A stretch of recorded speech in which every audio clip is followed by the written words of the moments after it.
we're live.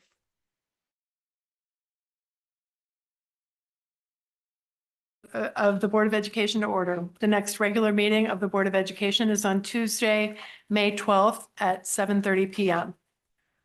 May I have a motion to amend the agenda to add a contemplated gift from the Darien Foundation in the amount of $172,000 to the consent agenda?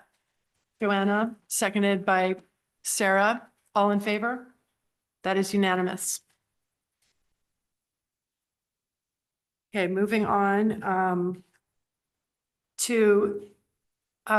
there's no chairperson's report for tonight, so we'll move on to public comment. There are no members of the public present for public comment. Moving on to the superintendent's report, Eric. Good evening, and thank you for joining us for the April 28th Board of Education meeting.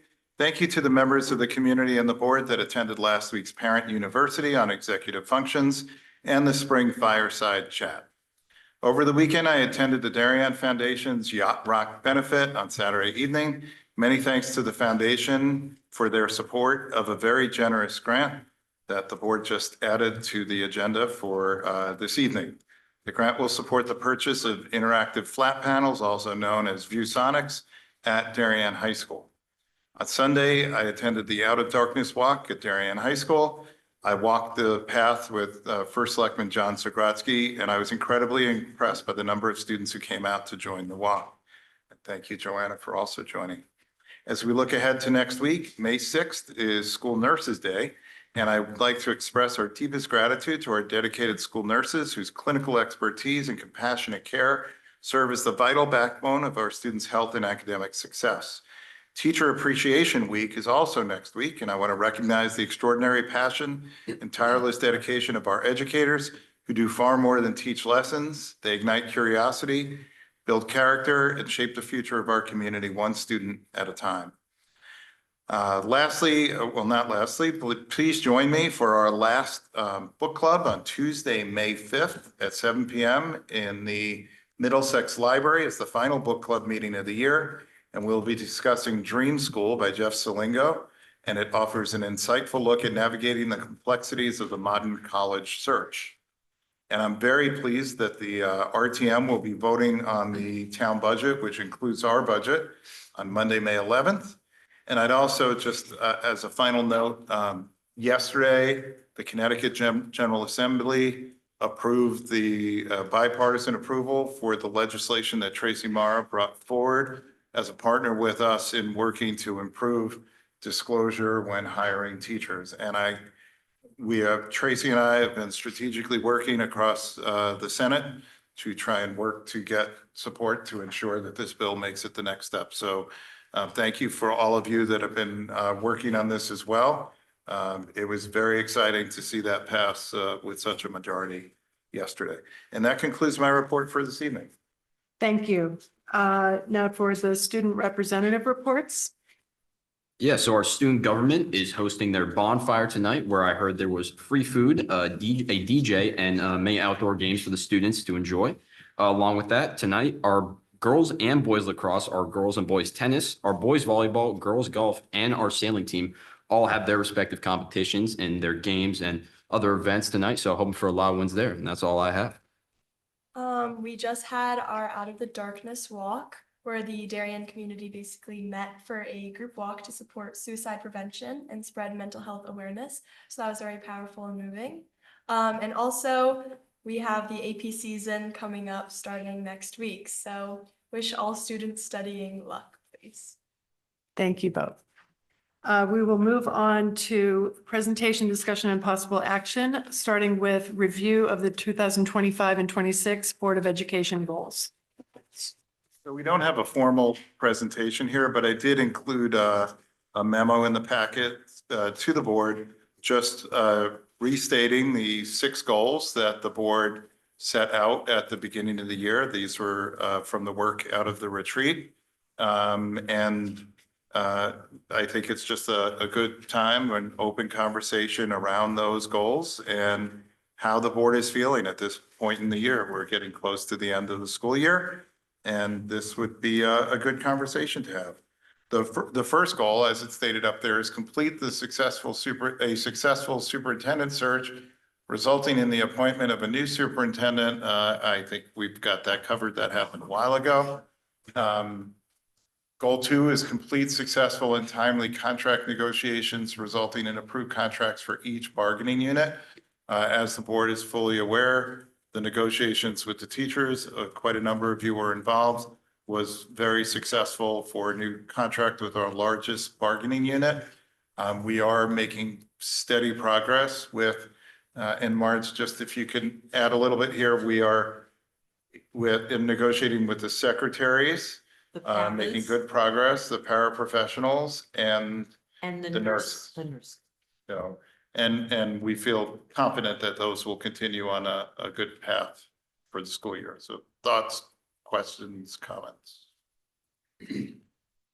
Well, first of all, thank you, Dr. Byrne, and we are all also very appreciative of our Personnel Search Committee co-chairs, Dennis and Sarah, for your work on the interim superintendent, as well as helping us to get Dr. Byrne to agree to be the formal superintendent, formally starting in July of this year. So thank you, Dr. Byrne.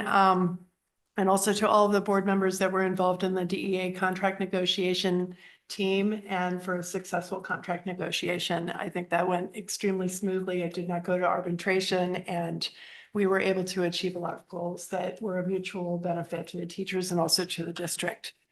Dr. Byrne did not mention goal number 3, the fiscally responsible budget, and I would like to commend the administration and Dr. Byrne on your budget proposal and the very smooth process. And I think I would speak personally that as the board, I thought it was very helpful and it was a great budget process to be able to focus on the strategic piece of the budget and how we can ensure that the budget that we pass is really fully fulfills and meets the needs of our students and our schools, and felt that the conversation was elevated to a level where I thought that really happened, and it was very helpful in both sides. So thank you for all of that work. And as Dr. Burns said, we are waiting for the May 11th when the RTM will do the final vote on the budget. Are there other comments on the first few goals? Or we can go on to the other one. 4 out of 5. That's like a quadruple booyah. Are there other comments on the first few that we've talked about? We did not mention the overseeing the HHR building project. So Dennis is currently serving as the Board of Ed rep on the town building committee and is actively involved in the HHR oversight. I would comment that we're really appreciative and happy that that project is progressing very smoothly, on time and on budget with under budget with an additional surplus forecast at the end of the summer. I believe they expect the completion to be at the end of the summer. I will, And yeah, incorporated the capital items from our initial capital budget, which was about an additional $1 million for mostly blacktop paving yeah. and some gymnasium stores at new floors at the so that HHR came out of a schools. conversation with the Board of Finance when we presented our budget.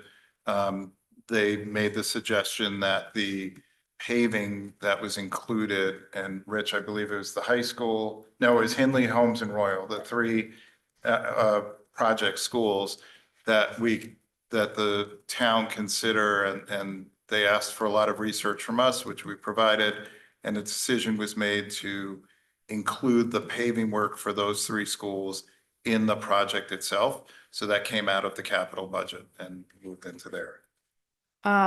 Because they had escrow, they had additional funds that Yeah, they could cover that and surplus. still end up with a surplus. So we're very appreciative to the town committee for allowing us to do that and for the Board of Finance to make that suggestion. On the other oversight of the other projects, we did complete the facilities study for Middlesex. However, Dr. Byrne can. Yeah, I would Give an say the first draft was completed. There is additional information requested from the facilities committee that we are working on with the architects, and that will be coming back at a later point. There was some very helpful questions that we're now involved in a data collection process and looking at some other pieces to that. So that will move forward. That will be a piece we will somehow have to build in the Middlesex project or the Middlesex study into next year's goals. Right, okay.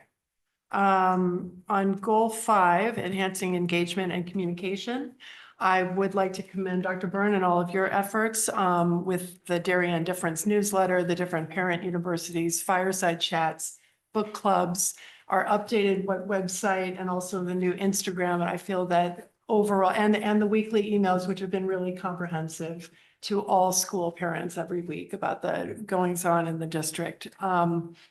So I think there's been a great response from the community with the enhanced kind of communication. And we're looking forward to having our new communications coordinator start. And our new platform for communication. So one of the things I've talked with folks today about here, about when we send emails out and you have to click to get to the email, that in our new Parent Square platform, that won't be necessary, thankfully. But there, and with the addition of the communications professional, I think that will be very helpful to us.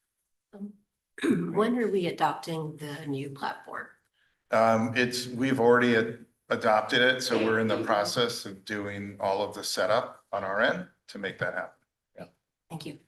And additionally, I would note that EduPlanet and the continued population of EduPlanet also will continue to increase transparency around our curriculum so that parents are able to see all of that information for their students. So that is still ongoing, and Yeah. we're excited about that as well. Are there other board comments on goals 4 or 5? My question was just, you're on track for a July 1 start for the communications coordinator? Yes. Perfect. Other questions on those? So goal 6 is the establishing a culture of strategic oversight to ensure the board remains focused on governance rather than management. And I'd like to thank Dr. Byrne for helping us to make sure that we are streamlining our meeting agendas, presentations, and discussion. The move to a consent agenda to help consolidate vote, discussion, and voting, I think has been also helpful. As I mentioned in the budget process, I do believe that we're able to maintain more of a strategic kind of a mindset as opposed to getting into the level of details that we have had happen in the past years. So I think that was also helpful just for the overall process. And as I said, the weekly communications with Dr. Byrne to the Board of Ed. We have our governance book discussion that happened a couple of times, which I think was helpful. And then we'll have a retreat coming up in July for the board. So I think we're making good progress in those areas. Is there discussion on? I that goal? think there's, just to add a few comments, I think the work of governance is ongoing, and that's something we'll always be coming back to. I do appreciate the time that the board has dedicated to this.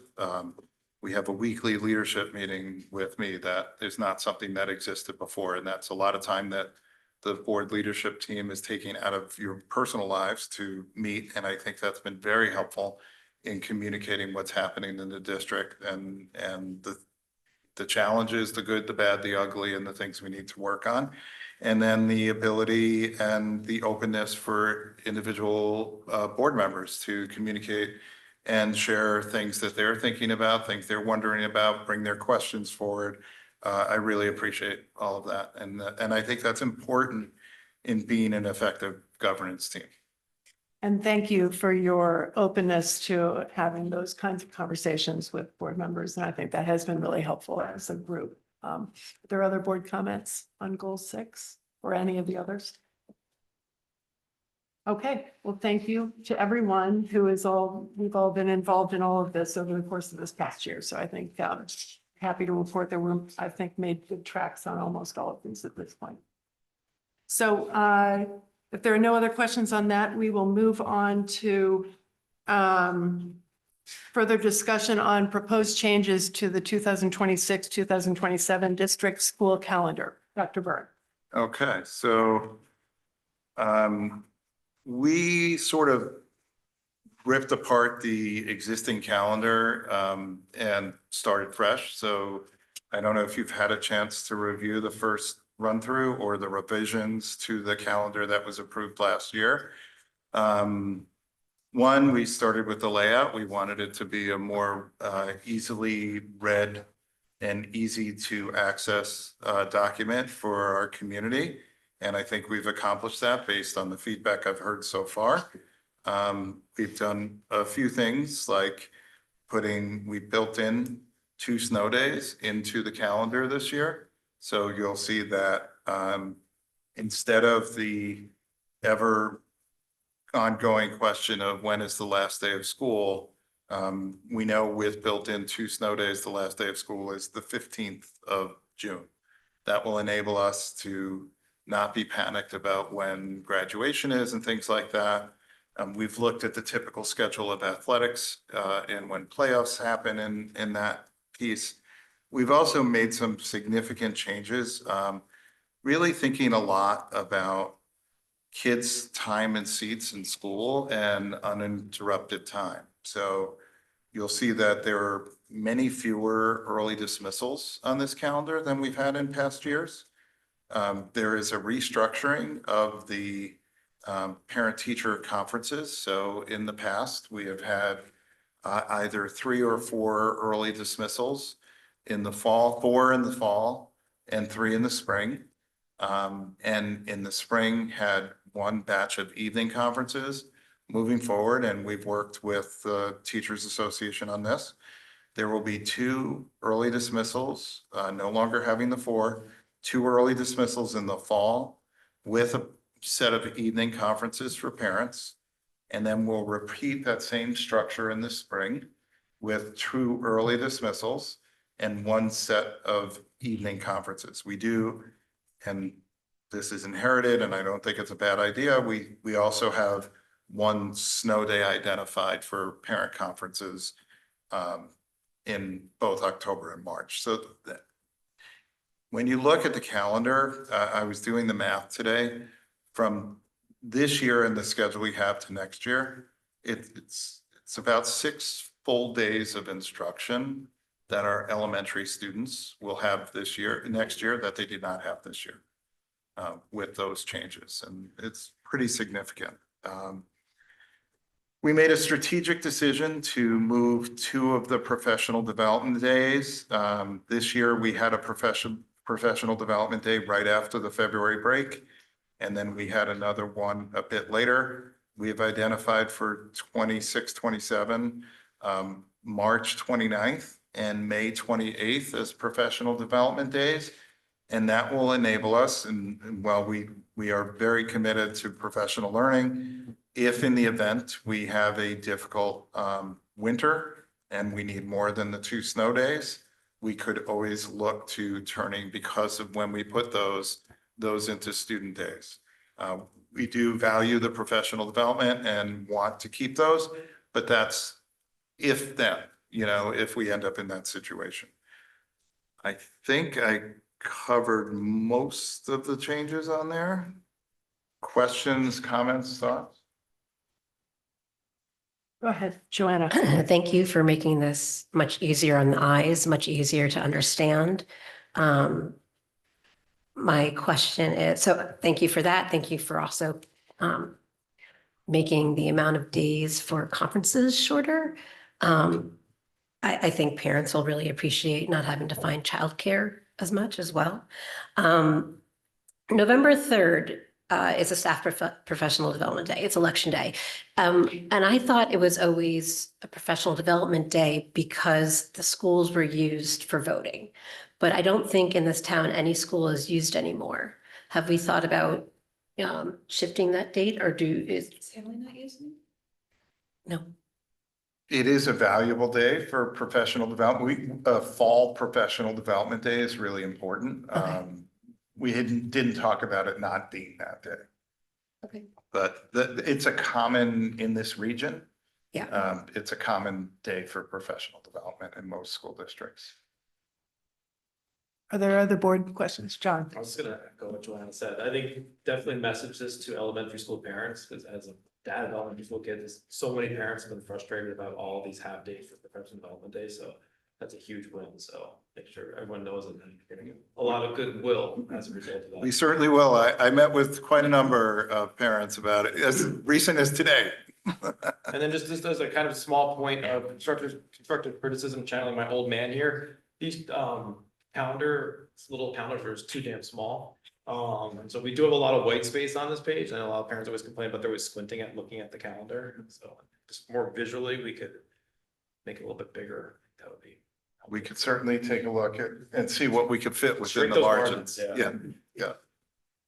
Other board comments, questions? I just want to say thank you for taking into consideration this, that building in the extra 2 days is, we've been asking for that for years and years and years. And this is again, one of those examples of just getting things done. So appreciate it. It's been a group effort. So a lot of folks at this table have been in a lot of conversations about calendar, CAS. We've had principals, a lot of discussion about calendar, a lot of meetings about this. It's appreciated. Thank you all. Did you want to focus on the next year too, or not? Yeah, I mean, we certainly can. We took a similar approach.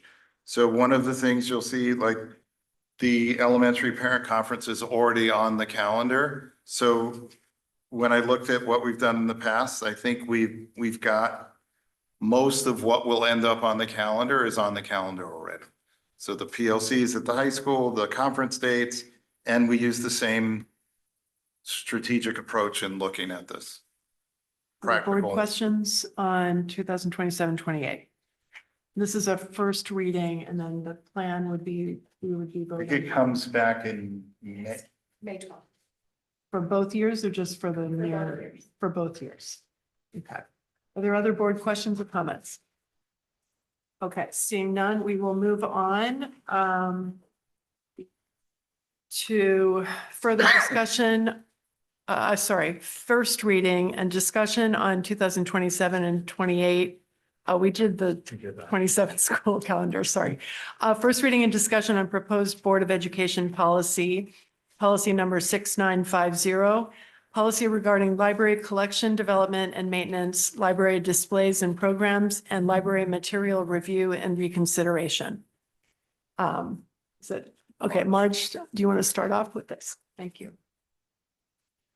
So this policy went to the policy committee last week, and the administration is recommending that the board consider adoption of the policy. This, of course, is the first reading. Connecticut General Statutes 10-221 BB requires boards of education to adopt a policy. This policy tracks the statutory language pretty much verbatim. We did make a change that was suggested by Mrs. Walsh at the policy committee meeting. In the regulations, we added the term recent in the, and it's redlined in your copy in the standards for collection maintenance, just to track language that was used in other places in the statute. We did do a little bit of renumbering and cited the statute instead of the public act. Other than that, this is what was presented at the policy committee. Thank you for this work. I did have one comment that was more getting things kind of consistent throughout the document. So on page 13, as it's numbered in the printout, under library collection, development and maintenance, section 2, in the last paragraph where it talks about using professionally accepted standards, which shall include but need not include, and it's kind of that section. Right before the availability of more recent age appropriate or grade level appropriate material, would it make sense to add age appropriateness or grade appropriateness as its own separate category, not just more recent, but actually that the material is age appropriate and grade appropriate?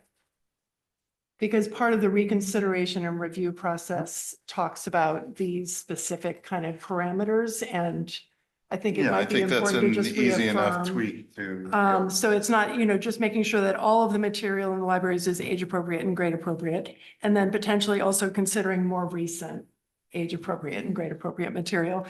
And then after that, where it says and continued demand for the material, the later section, which is on page 18, says and continued demand and need for the material, which I would propose adding just that it's consistent language. And then also you had on page 18 had added and the material's educational value. which I would think is an important part of this, but that was on page 18 and it just did not appear here in this section. I'm sorry, Robin, I'm having trouble following. I you. know it's hard. Okay, so if you looked at page 18, which is the printout, Yeah, um, so I'm looking on the computer and is right, it okay, slide so 18? Is it? I 'Cause know, don't have, so there's no numbers on the on- bottom of. on the computer, it was page 17, I believe, of the document. The 17 is the fine. 17 in the packet, In the packet, 17 of 87. yes. correct. Yeah. I believe that's correct. And Joanna, I don't have it open right now, but Okay, and so it was the change, it had to do with library collection and development and maintenance. okay. And so if you're looking online, on page 17, it was the last paragraph of that library and collection maintenance where it's talking about whether the materials, you know, the duplicate copies or the physical condition, it's kind of all of those pieces. And in the language on page 17 online, it said, and continued demand and need for the material. And that language and need for did not appear in the initial version that was on page 12. And then also it ended with, and the material's educational value as one of the reasons that you would consider So adding it or removing it. you're recommending we take something out of the No, paragraph? on no, here? that we would make it consistent in And the the two different codes. places where this language appeared. So it would just be the same in both places? Okay. Correct. And the only thing that I added was that the age appropriateness and grade appropriateness as its own separate kind of, you know, not just more recent, but making sure the material is age appropriate and grade appropriate, which occurs throughout the document.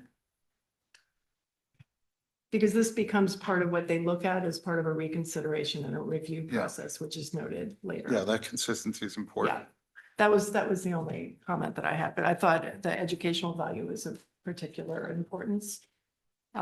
Which you had mentioned, and that was on page 18 or 17, whatever copy we're looking at. Yeah, if it's possible in the future to make sure that everything has page numbers, I think that would eliminate a lot of confusion. Well, and unfortunately, the printed version has different page numbers than the online version right now, so it's a little. I'm But if sorry, the it's- printed, if we put it on the printed version and when it goes on, it would show on. So the page numbers come after the materials are published to the website. So what I send on Friday doesn't have the page numbers because it's not published to the website, but I can add page numbers to the PDF. They will be different. But if we numbered the policy, The policy Oh, document. got it. yeah, the Okay. policy. Yeah, document. that would be helpful. Perfect. Thank you. Yeah. And I'm sorry, that was confusing. Are there other board comments? John? So we reference age appropriate and grade appropriate a lot in this document, but there's actually no definition that I could find in here of what that means. So could someone please just give me an explanation? So there is no definition in the statute or in the policy. That is left to the discretion of the library media specialist and the assistant superintendent for curriculum. But some of the resources that are cited in the regulation are resources that make recommendations for grade level and age level of the reader based on the reading levels of the books and the content of the books. So in identifying those sources, that will be a tool for us to determine that. And that was like Common Sense Media and some other resources that were listed, John, and I don't remember exactly. regulation. It was in the regulations and that. It's on page 19 in our packets. So we've seen books in our libraries where there's, you know, very sexually explicit content, right? Both almost like how-to guides to it. Content that, you know, would go against any type of safe sex type guidelines that you would have. So like my question becomes, how do we define what's age appropriate and have an understanding of that as a community and as a board?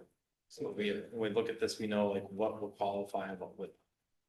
I think it's a good question. I think when we look up a book on one of these websites, it gives us those recommendations. So I think we test them out and see if they're consistent with what we believe. And I think we have to start doing that.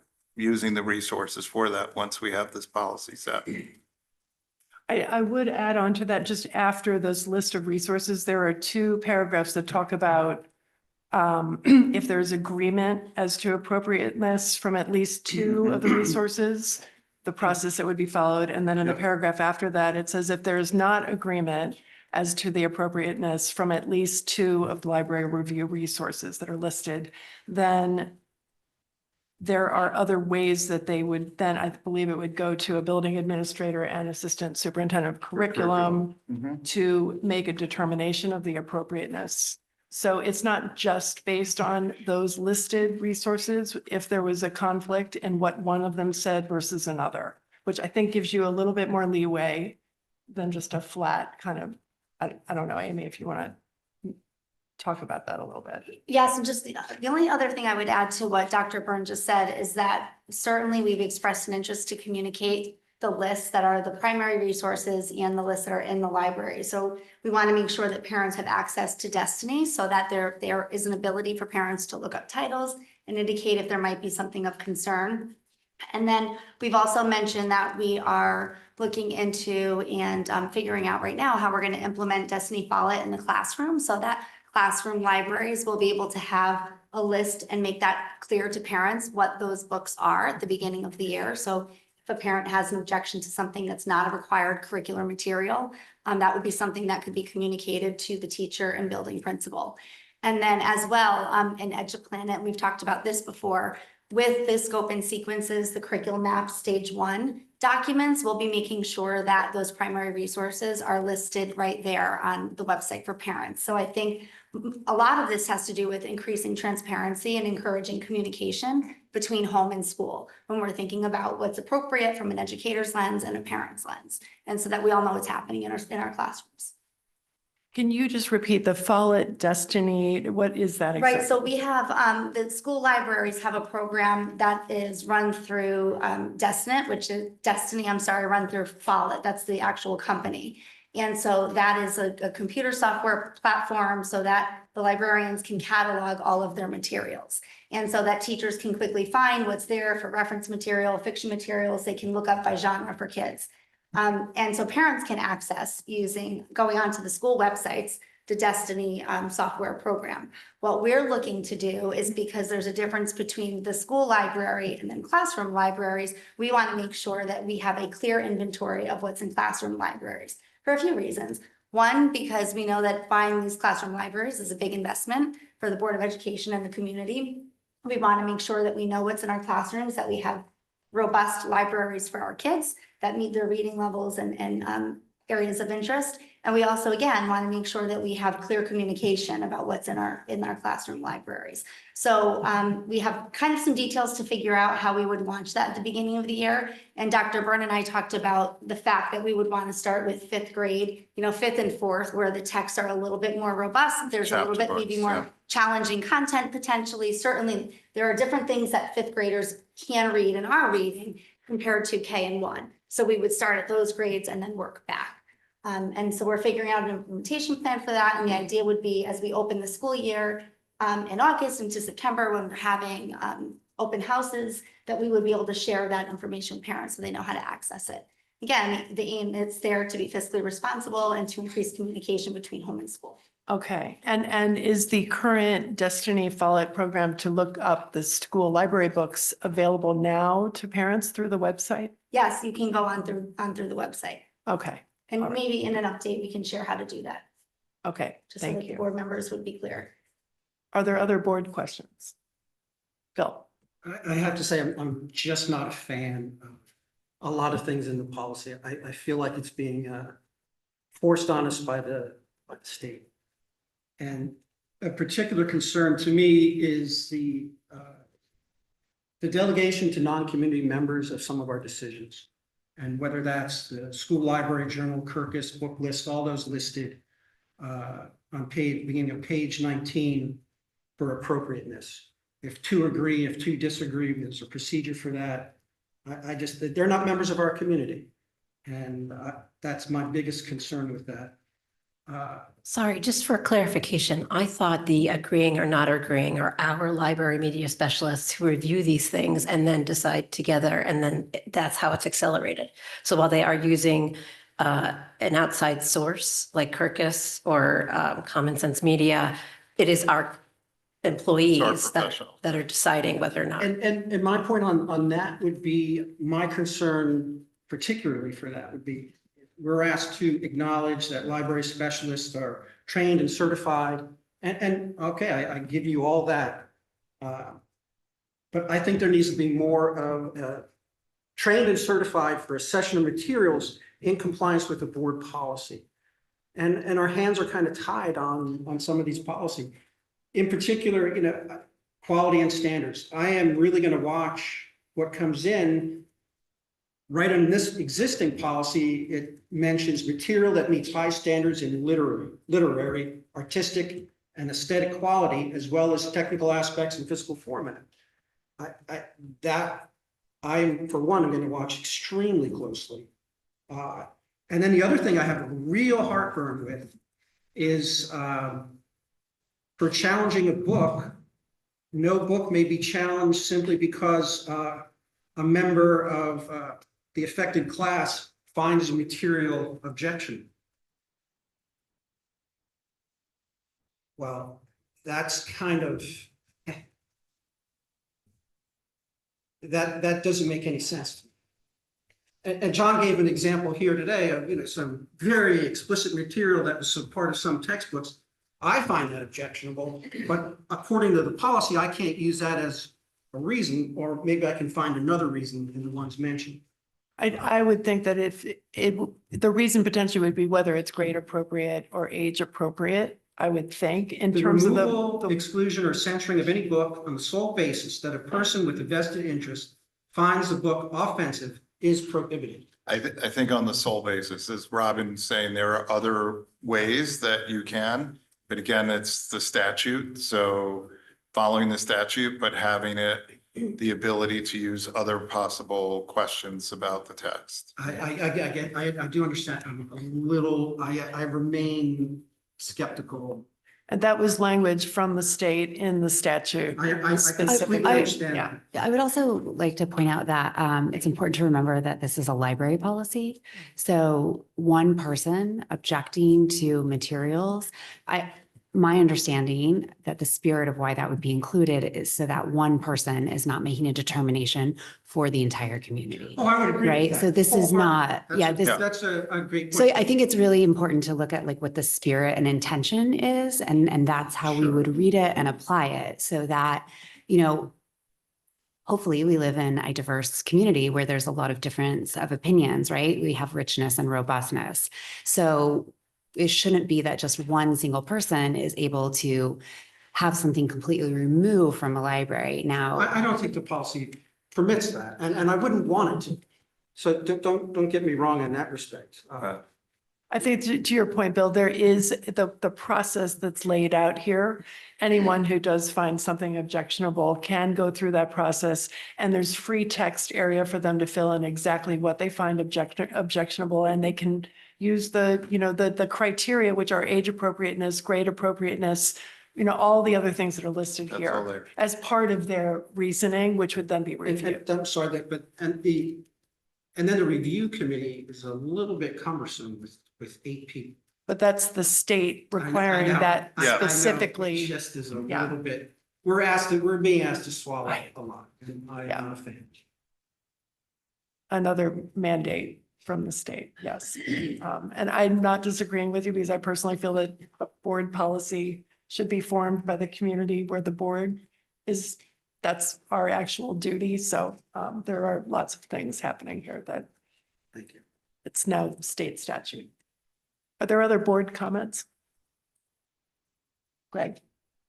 Yeah, I would just reiterate, I think like the whole idea that the folks up in Hartford are dictating Darien, Connecticut's local Board of Ed policies is alarming. In particular, in the context of the sequence of events that led up to this, which is, as John alluded to, a lot of problematic books that ended up in these libraries, and now it seems like they have implemented legislature that locks them in place. That is highly problematic from my perspective, and I don't know what's going on up in Hartford, but it seems like there's some sinister people up there. In terms of the actual document itself, I have some pretty big fundamental questions. I mean, I could go through a laundry list of issues, specific issues with exactly what's in there and how it's written. I mean, there's no consequences for media specialists whatsoever. I think many of our collective trust in that person has been eroded as a result of the books that have been put in that place, and that trust in their judgment is somewhat gone and lost as a result of that. We have no ability to remove books from circulation while they're being reviewed. What if it is a book that is really problematic? I mean, I could think of books that could end up in the library that we would want to have removed immediately. So we're sort of handcuffing ourselves from that perspective. I agree with Bill. There's a long list of people that are required to be part of this review process. It puts a lot of onus on our superintendent to go find these people. It's parents in the community, it's students, it's how do we pick those people? Can they be on multiple review processes? Like administratively, how exactly are we going to effectuate this? I don't know. And it doesn't seem like there's anything in this policy about how the books get into the library. It's just about how we can't get them out. So what is our review process and what is our policy for books going into the library? Because what if a student brings in a book? I can make up a million examples that every single person in this room would be saying that cannot be in there. We need to remove it immediately. For example, a book on building a bomb. Student put that in the library. This policy says we can't remove it without some extended circumstances. I'm sorry, what do you mean by a student puts in the library? Like physically brings the book in and puts it in the library? Yeah, it in the doesn't No, become that's part not of what the this collection says. that way. In the collection. This is about the Yeah, collection. There's a lot of parameters in Okay, place for so that. nonetheless, like digital there's systems all and kinds of issues with some of the actual mechanics around this that I have a problem with, and especially how the books get into the library, which I think is what ended up with a lot of folks in this room having a problem in the first place. How did those books get here? What is the review process for books going into the library? So my fundamental questions on this is, if this is a law, number one, are we allowed to make any changes? Right, so we did make changes. This is not word verbatim. It's quite Very close. very minor But changes. minor changes are still changes. Are we allowed to make minor changes? That is a fundamental question. I think it's for an But the attorney. changes yeah, that you want to make, I assume, are not minor. I'm A asking, change is a change. If we can't change it, we can't change if we it. can't change it, We- why are we making? We minor must changes? follow the law of Right. the statute, and that was the discussion we had with the My attorney. question I is, could certainly ask, we can ask if she could be here for the second reading at the next I think that would meeting. be helpful to have the attorney Okay. present so we can ask I these didn't think, questions. I thought because of the conversation that, and I apologize, at the policy committee, that we didn't need to ask her to be here tonight. Like, So my we'll do question that is for- like, should we not just be pointing this right back at the state and say, our policy is to follow the state policy, So period? that's a really good, that question was asked. So because the statute dictates all these different components that have to be in it, that's what's in there. So it can't just be, we follow the law. It has to, it makes it clear that you have to include all these different sections. So which should are it just included. be an actual literal like copy and paste? If it's a law, that's a fundamental question for me for an attorney. And then, I guess my last question related to that is, so that's a fundamental question related to whether we can have that in there or not, whether we actually have this whole thing. And then, sorry, I lost my train of thought. I think that's it. Well, yeah. Greg, I would just note on, and again, I'm looking at the hard copy, but the page 19 where it says collection development, where they list out, it would be about, this is for adding purchasing or accepting as a gift or a donation to the library. So to add material, the way that the material would be evaluated includes curriculum support, quality and standards, which gets to Bill's point about meeting high standards in literary, artistic, aesthetic, quality, et cetera, accuracy, professional reviews, user appeal, viewpoint representation, format, digital resources, and appropriateness. So all of those not everything will. I mean, it does say not all criteria may apply in all circumstances. I do think that this list generally would be what I would expect and want to have as part of a review of what would be appropriate in a library, but one question I do have is, the state said, at a minimum, you need to have this language. Can we add additional parameters in it if we wanted to say this is also something that we would look at? And I mean, I don't, you We'll don't want to bring make it too Jessica, specific. we'll bring Jessica to the next But- meeting. Oh, and then Yeah. one other question was, in terms of the books that are currently in the library, are we able to take inventory on that and make sure that it's all good before this goes into place? I don't see why not. Then that would just trigger the review, would it That's not? it's part of the review and inventory process, which is noted. Katie? Yeah. Thank you. So I want to start by saying that I recognize that this is a sensitive topic and that I think that people are coming from a place that they care so much about their children and what their children are exposed to. So I want to recognize that. I also want to gently and respectfully remind the board of our roles and our responsibility. I think language really matters, and we need to be quite careful with the word choices that we use, the positions and the people that we speak about, and when we are talking about our own opinions versus on behalf of a board. So a couple of things that I heard tonight that I think I at least want to state my opinion on the record. I do not believe there are sinister people in Hartford. And I think we need to be careful about recognizing the role that we play in government and how, the different channels of local and state and federal work together. And I think it's important for us to recognize what we have the power to enact, things that we're unhappy with, and what the proper channels are to make changes about things that we don't like. Erosion of trust in library media specialists. I do not personally have that. I think that a lot of our library media specialists, I don't know them all. The ones that I've come across are a wealth of knowledge, and they are really caring people.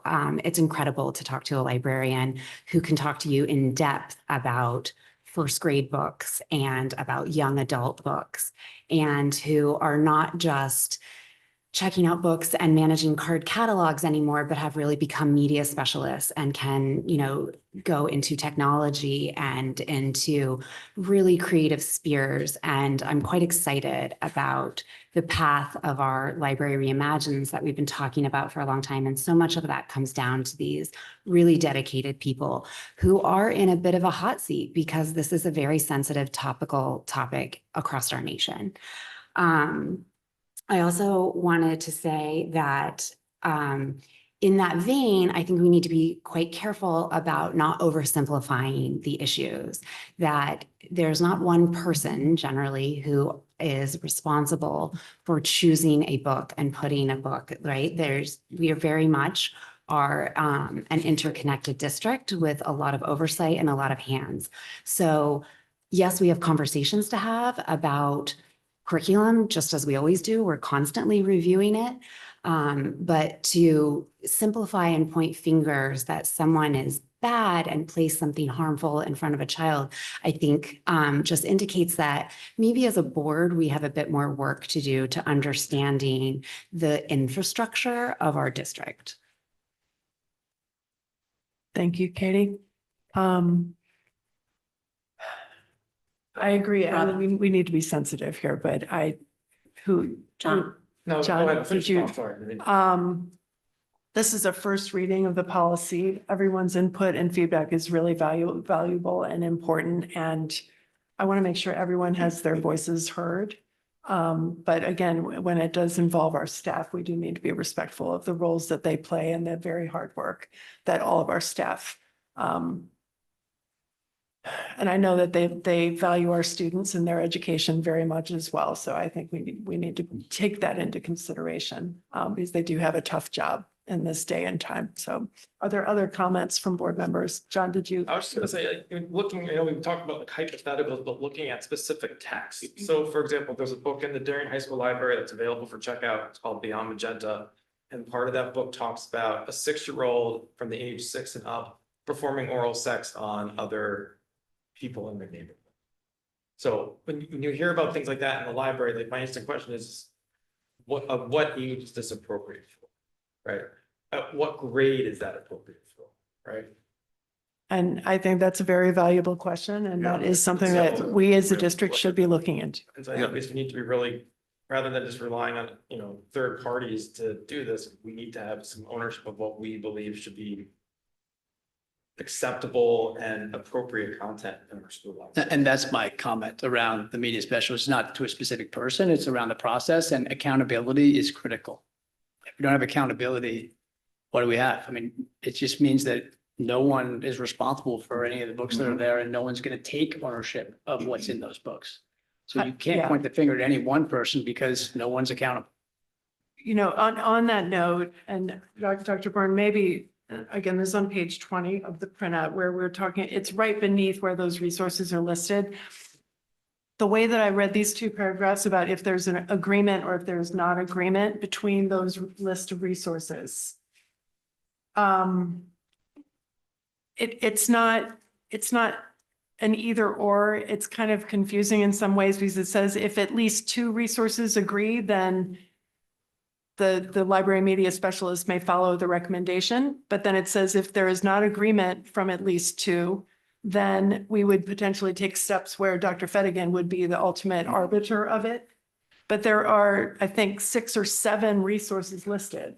So if only 2 of them agree on something and there's maybe 1 or 2 that disagree, who's making the choice about whether the library media specialist decides to use it? Because according to the first paragraph, they can do that versus do the second paragraph because 2 disagreed and then take it to the level that Well, Dr. we have Fedigan. multiple resources. So- Not every book is in all resources, so we okay. tried to be mindful to have enough resources that we could. I like the check spirit things. of Yeah. it, but on the first glance of it, it's not Yeah, completely you can't intuitive. find everything everywhere. And So- yeah, just to make sure that if there's a discrepancy between what one, Dave, do you have a comment? Yeah, I think, Greg raised a very interesting threshold question, and we've had this with outside counsel, and we've touched on it. Like, if we have to adopt this word for word, or being asked to adopt it word for word, that's fine. I think some of the changes that have been proposed here are helpful, but if we can make any changes, like I could think of a lot more helpful changes we could make to this. So I'd really like to know, are we forced to, swallow this, as Bill said, as is, or if we're allowed to make changes, then that's a whole different situation. So I'd love clarity on that. We'll get that answer at the next meeting. Appreciate it. Joanna? I would just like to point out that this is actually a very useful, in my opinion, policy and law, because I can guarantee you that there will be books in any library that some parents will appreciate and some will not appreciate. And I don't, without a process to more objective than just a bunch of people talking about their own opinions. If there's other resources, there's multiple people that have studied pedagogy, studied child development, it's a text that someone might not want in or somebody might want in. I don't think it's appropriate that we sit around as board members or as parents or community members and say, this book has to go, that book has to go. I think this gives us a process whereby, it can be viewed through multiple lenses. And even though it is I agree, large and onerous number of people on this review committee, there really is someone from every walk of life in our community that would be there to discuss a book that might rise to the level of needing a full review. So I think the fact that we're even having this conversation about how we don't like this policy is why we need this policy. Joanna, do you appreciate books about 6-year-olds performing oral sex? Have you read the book Okay. in its entirety? That's not the point of this Do conversation you tonight. appreciate that?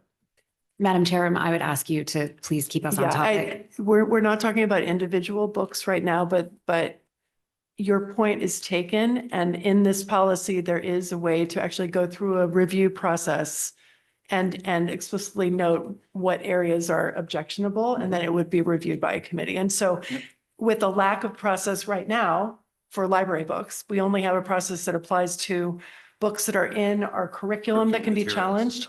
This alone sets a process and a standard and a list of criteria that we currently do not have. And I think that the administration does need some kind of a tool, and we can, I believe, add various pieces to it that the state has allowed us to. They basically said, here's at a minimum what you need to include. And then there are, I think, ways that we could maybe adapt it a little bit more toward what all the different points are being. So to Dave's point and my earlier point, I think we really need direct, explicit feedback on what we are allowed to add. If we are allowed to make changes and add, I have a long list. So we'll get a legal opinion written for the board prior to the meeting, and we'll ask the attorney to be here.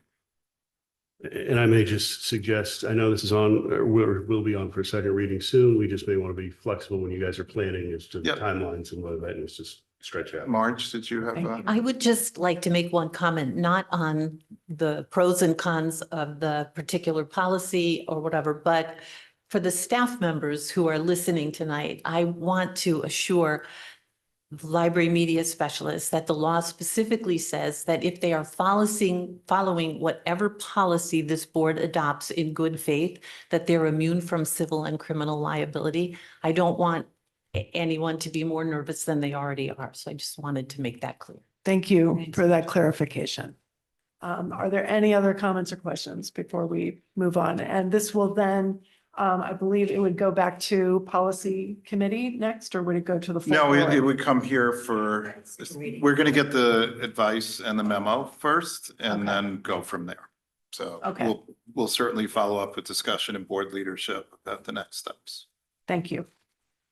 So we will move on now to the consent agenda, and I'm going to read out the various parts of the consent agenda. The approval of minutes from the special board meeting, April 8th, special board meeting, April 8th, 26. I believe there's an executive session and a regular session. March 26th financial report and proposed budget transfers, contemplated gift from the Darien Foundation for 40 DHS ViewSonics, and committee reports. And I first need to ask for a motion to approve the consent agenda.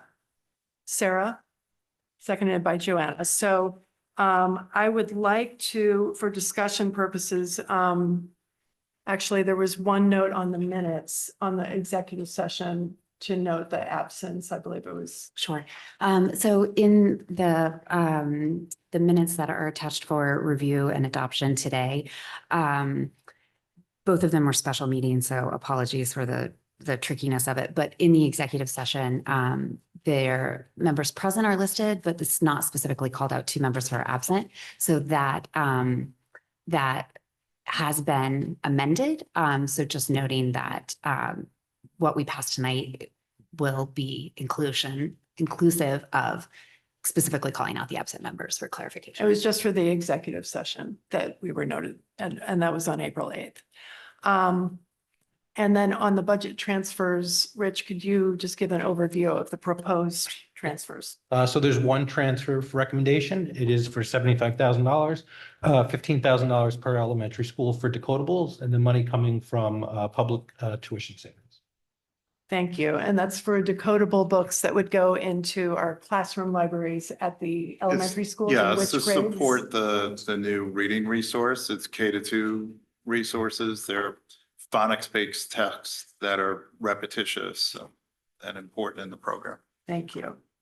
And then I also just want to take a time to thank the Darien Foundation for the very generous gift of the 40 ViewSonics that will go into the Darien High School to replace the old versions that we have had. So thank you for that support. And is there any other comment or questions, discussion on the consent agenda items? Okay. All in favor of approving the consent agenda? That is unanimous. May I have a motion to, or actually, do we have?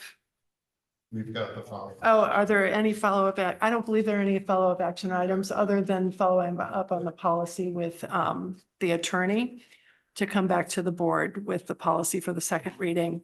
Is there public comment? Good evening. If you would like to participate in public comment, please approach the podium and wait to be recognized. Once recognized, please state your name and town of residence and note that you'll have up to 3 minutes to comment. Sure. My name is Dyer. I'm on 2 McLaren South. Hi, Amy. Hi. So I just had a couple comments. I've observed this body for years as sort of a passive participant mostly. But first thing I want to say is that Dr. Byrne, Amy, the transparency and the effort for transparency that you guys are putting a lot of time and effort and thinking in is critically important to this town. We didn't realize how much of it we didn't have. Okay. And so I think that that's ultimately the secret to all of the things we're talking about. We've got great people here, diverse views, smart people, and it's going to work out. But I think through the process of trust and transparency, we're going to rely on reasonable debates where consensus can be reached. And so I had a couple comments, my takeaway on this policy. Do I have a minute left? There was a comment made in the special meeting on Friday, trust the experts. And that comment didn't sit with me well. And it didn't sit with me well because we have a lot of reasons why our prior trust of expertise has been violated. Let's say that's a strong word. Darien parents remember Ellen Dunn giving us a letter to educate us on systemic racism and advising us to go to the experts, which was the Southern Law Poverty Center, right? And so that's not going to age well. There's other reasons, but the material in question has come through experts, and yet it's here. And so I think this process is going to be great. I don't know where it ends up. I don't think I'm going to get what I want if I had control or vice versa, but I think it's a great process. I'm very concerned about the standards by which we make the decision when it's still pretty vague. In this town, I've observed people have specific, explicit problems with content as age appropriate, curriculum or educational value, et cetera. And the responses are generally vague.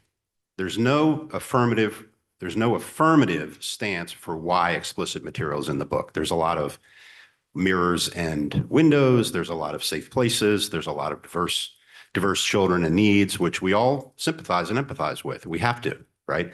So I'm worried that this process will not get to consensus because these things are still pretty difficult to debate and achieve consensus. So I would just say one last thing, and that is, does it apply to existing books that have already been challenged in whatever way the prior administration allowed them to? Do those need to be reset into this new process, which has, of course, been law since last year? And what books are covered? I don't know what library books are. Is that the library? Is that books in the back of the class? Is that books that are selected for reading? So maybe some clarifications on what is covered so that we know. But I wish you luck. We'll get there. Thank you. Thank you for your comment. Would anybody else like to participate? We have no further comment at this time. Thank you. May I have a motion to adjourn this meeting?